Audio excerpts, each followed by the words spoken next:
Hello everyone, it's the season of Halloween and I took a poll across social media to see which classic horror film I should go over on the final cut.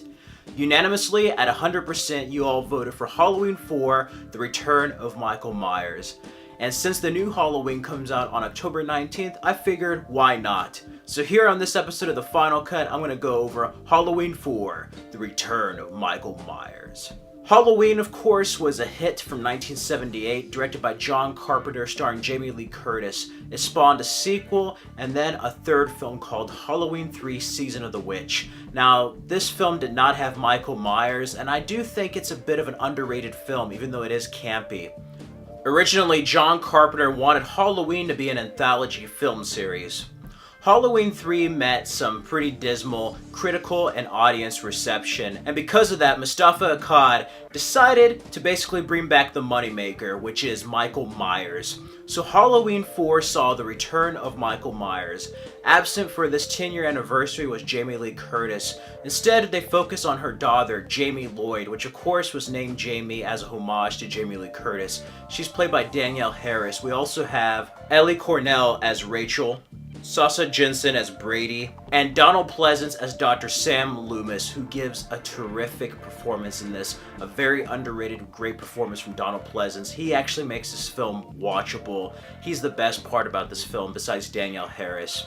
And we have Dwight Little direct this. He, of course, did Free Willy 2, The Adventure Home, and Murder at 1600. I like this. This picks up 10 years after Halloween, which Halloween and Halloween 2 take place on the same night, so it's on the 10-year anniversary. Michael Myers survived the fire, as well as Dr. Loomis. They thought they were dead. There's some nods to Halloween 2, but they don't really focus on it that much. It's kind of more ambiguous. Originally, they're going to shoot an original opening flashback sequence that showed Michael Myers survive with Dr. Loomis. That was scrapped from the original script. Also, Jamie's name was actually Brittany in the original script, and she was supposed to kill Rachel. They didn't use that until Halloween 5.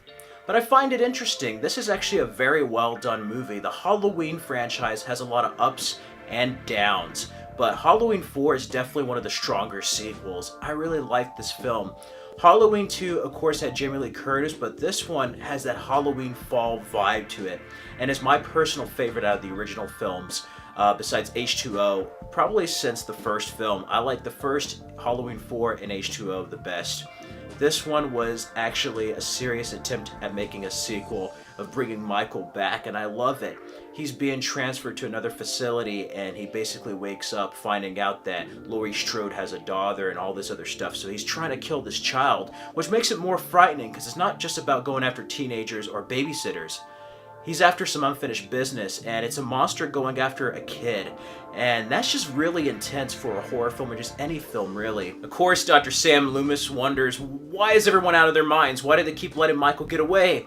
And it's a confrontation. I love the scenes Dr. Loomis has with Michael. That gas station scene is very well done. I love the opening shots of this film setting up that fall Midwestern vibe. This is an awesome Halloween movie. And the only downside is his mask. His mask is a bit cheap.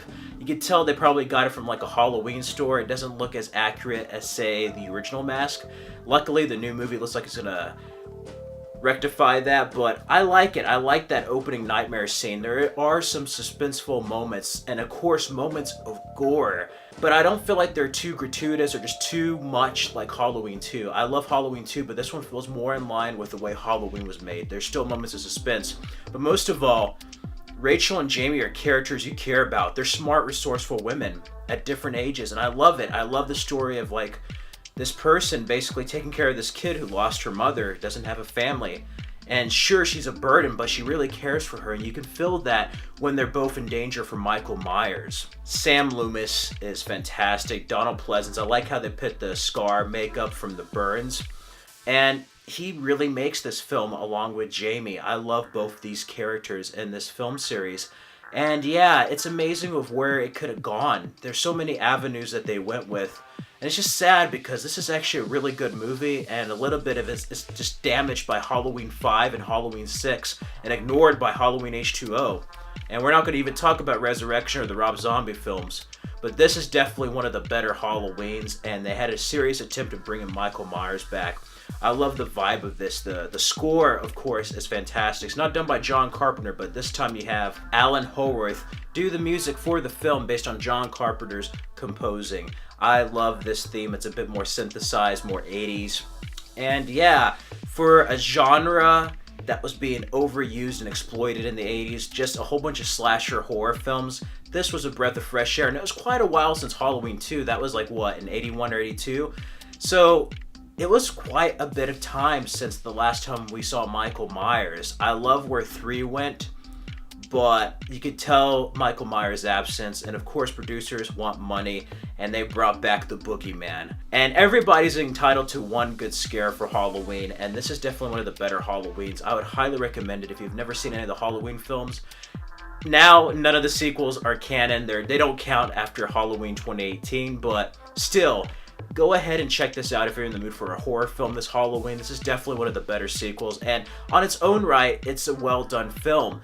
I like it, really. I really love the film because if you don't compare it to the first or second, it's really its own film, and the first 4 really have their own vibe going to them. Even though it's meant to be more of an anthology series, they still do feel like their own set of films. After this, it just kind of goes everywhere and becomes cheapened, and they basically make it for the sake of money. This one was made for the sake of money, but I felt like they were trying to tell a story here still, and still have some scares and suspense and horror. And yeah, crazy scenes in this with the teens. There's definitely a level of suspense. The first half is a bit of a slow build, but as always in the best Halloween movies, it really picks up in the second half towards the end. And oh my god, that ending. I love how it paid homage to the original film, but Jamie maybe being evil in the future was never explored, and that was such a shocking, brutal ending. And just Dr. Sam Loomis yelling no. Oh my god. Such an amazing ending. This film is a treat unto itself. So yeah, I give it a 4 out of 5. This is definitely one of the better Halloween films. Anyway, that's it for this episode of The Final Cut. If you haven't seen Halloween 4, do yourself a favor, check it out and the rest of the films.